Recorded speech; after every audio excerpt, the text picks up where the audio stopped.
Nalti afraad ayaan soo qaadanay news roogii ahaa iminka fundamentalkii bayn maanta doonaa inaynu si gaar ah isagana u sharaxdo noocyada macdanta ka baxda waana lecture-kii shanaad aynu kaga hadlanay noocyada macdanta iyo dhagxaanta sameeya hore kii laba koobaad baynu soo qaadanay ignooskia oo kii asaaska u ahaa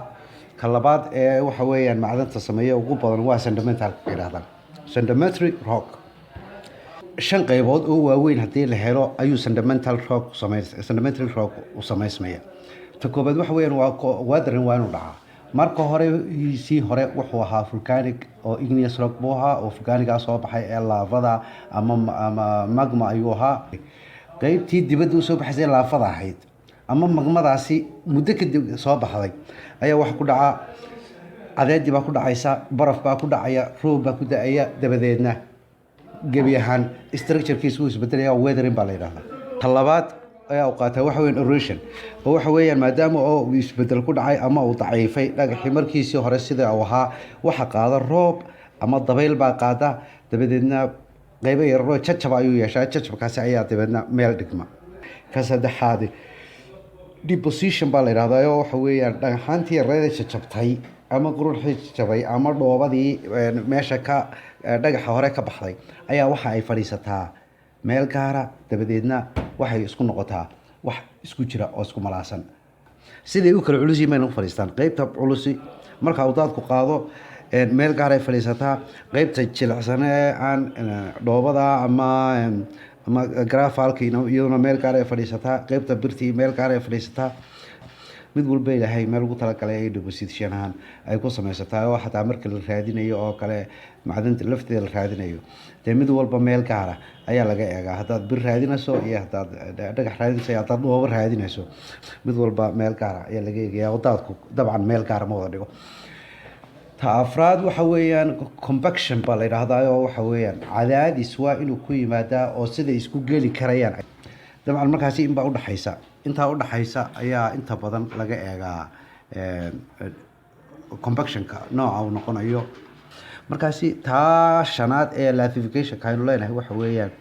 way isku malaasmaan ayaan odhan karaa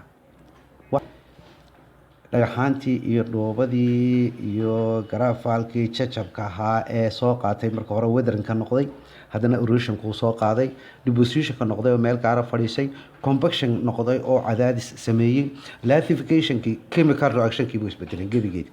marka taa macnaheedu waxa weeyaan latification-ka markaynu leenahay waxaad buuraha ku aragteen layman dhaadheer oo nalti afraad ayaan soo qaadanay news roogii ahaa iminka fundamentalkii bayn maanta doonaa inaynu si gaar ah isagana u sharaxdo noocyada macdanta ka baxda waana lecture-kii shanaad aynu kaga hadlanay noocyada macdanta iyo dhagxaanta sameeya hore kii laba koobaad baynu soo qaadanay ignooskia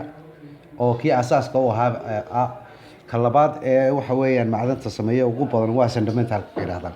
sedimentary rock shan qaybood oo waaweyn haddii la helo ayuu sedimentary rock u samaysmaya ta koobaad waxa weeyaan waa daran waa inuu dhacaa marka hore hore wuxuu ahaa volcanic oo igneous rock buu ahaa oo volcaniga soo baxay ee laavada ama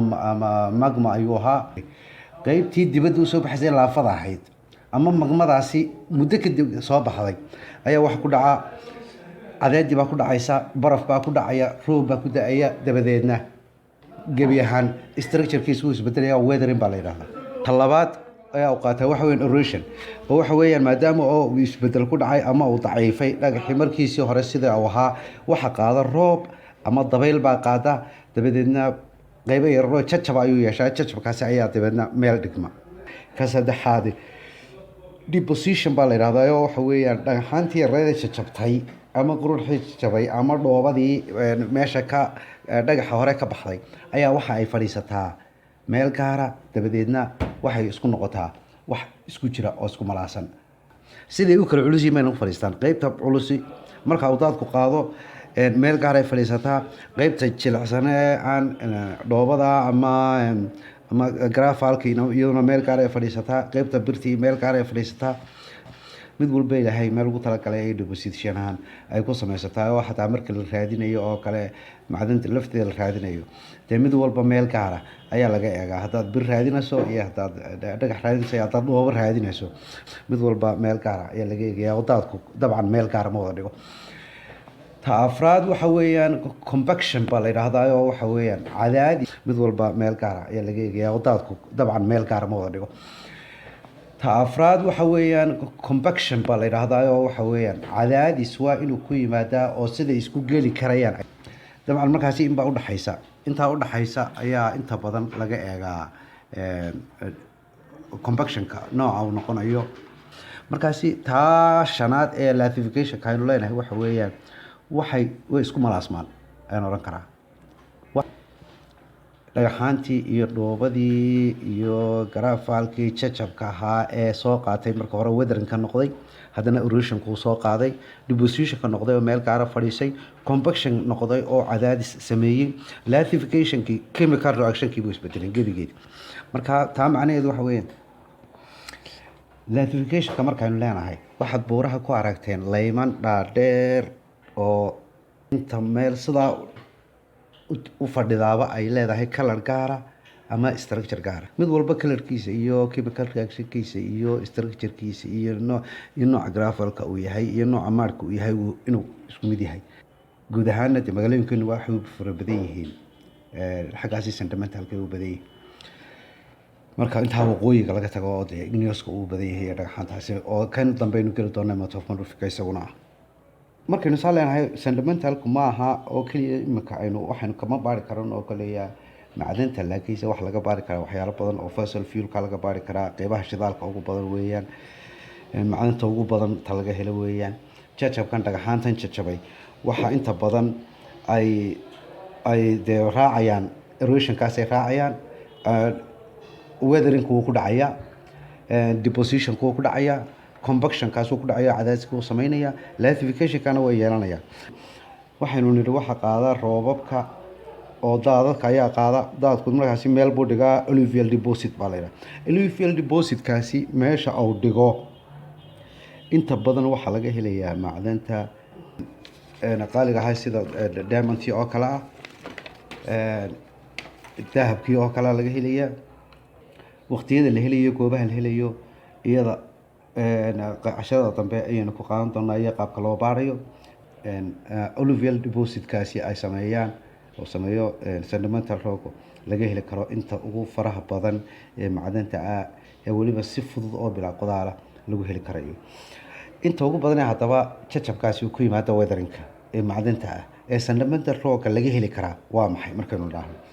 waxaad odhanaysaa beral oo xagga marka hore aynu beralkii oo aynu soo nuri igneouskana way ku jirtaa kii igneouska kasoo baxay ayaa sedimentalka laftiisa laga heli karaa waxa kaloo laga heli karaa obalkaasi laga helayaa waxa weeyaan isagu marka uu taagan yahay latificationka iyo compactionka uu taagan yahay oo ah isbedelka ayaa dhacay oo dhagaxa laftiisa wuu isbedelaa waxaa kaloo laga yaabaa in biro iyo lafo wax hore oo noola ahaa oo burburay inay dhacaan kaasi ayaa markaasi markuu compaction ka qaato latificationka noqdo cadaadis iyo pressure iyo waxa imanaya temperature-kii oo kordha markaasi isbedel baa ku dhacaya obal halkaasi ka soo bixi kartaa obalkii waa laga helayaa isagana quartzkii baa laga helayaa oo isagana igneouskan kusoo sheegnay turquoise dhagaxa la yidhaha baa laga helayaa malachite baa laga helayaa azurite baa laga helayaa chrysoprase baa laga helayaa chrysocolla iyo intaasi waxalla wixii kasii badan ee aada odhan karto alluvial depositka waa laga heli karaa waayo iyo intaasi waxalla wixii kasii badan ee aada odhan karto alluvial depositka waa laga heli karaa jihooyinka adeegaysaa dabeedna dhagaxaantii hore ee vulcaniga ahayd noocee bay ahayd maxaa samaysmay laafadu noocay ahayd magmadu noocay ahayd qaybta compactionku nooc sidee u dhacday latificationkaasi siduu u dhacay marka intaa aynu sheegnay iyo inka badanba iyada waa laga heli karayaa qaabka looga helayo iyo sida loo baaro kolley casharada dambe ayay noogu imanayaan iyo halkaasaynu iyadana ku joojinanaa sedimental rocky oo ahaa dhagaxii labaad ee ugu badnaa ee laga helayay macdanta dabiiciga